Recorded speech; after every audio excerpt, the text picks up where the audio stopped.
بسم اللہ الرحمن الرحیم۔ اعوذ باللہ من الشیطان الرجیم، بسم اللہ الرحمن الرحیم۔ ناظرین محترم، السلام علیکم ورحمۃ اللہ وبرکاتہ۔ آج ماہ مبارک رمضان کی 9ویں تاریخ ہے۔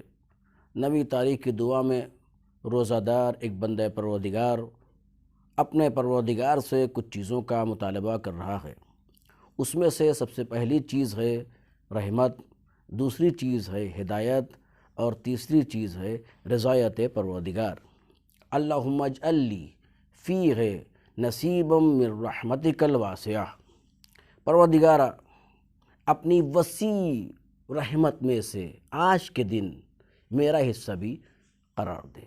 واقعاً پروردگار عالم کی رحمت بہت ہی وسیع ہے۔ یا من سبقت رحمتہ غضبہ، اے وہ کہ جس کی رحمت اس کے غضب سے آگے چلتی ہے۔ ہمیں چاہیے کہ ہم جو کچھ بھی طلب کریں پروردگار عالم کی رحمت کا واسطہ دیں، تاکہ پروردگار عالم ہماری دعا کو قبول کر لے۔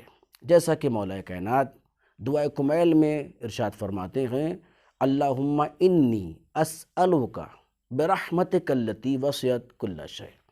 پروردگارا، میں تجھ سے سوال کرتا ہوں اس وسیع رحمت کا واسطہ دے کر جو ہر شے سے وسیع ہے۔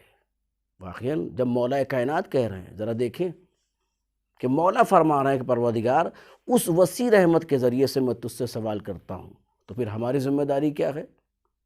ہماری ذمہ داری یہ ہے کہ مولا کائنات کی سیرت پر چلتے ہوئے ہم بھی جب دعا کریں تو اسی انداز سے دعا کریں، اسی طریقے سے دعا کریں جس طریقے سے میرا مولا اپنے پروردگار عالم کی بارگاہ میں دعا کر رہا ہے۔ اب یہاں پر سوال یہ پیدا ہو رہا ہے کہ ہم کیا کریں، کون سا ایسا فعل انجام دیں، کیا کریں کہ پروردگار عالم کی رحمت ہمارے شامل حال ہو جائے۔ ان میں سے سب سے پہلی چیز ہے اول وقت نماز۔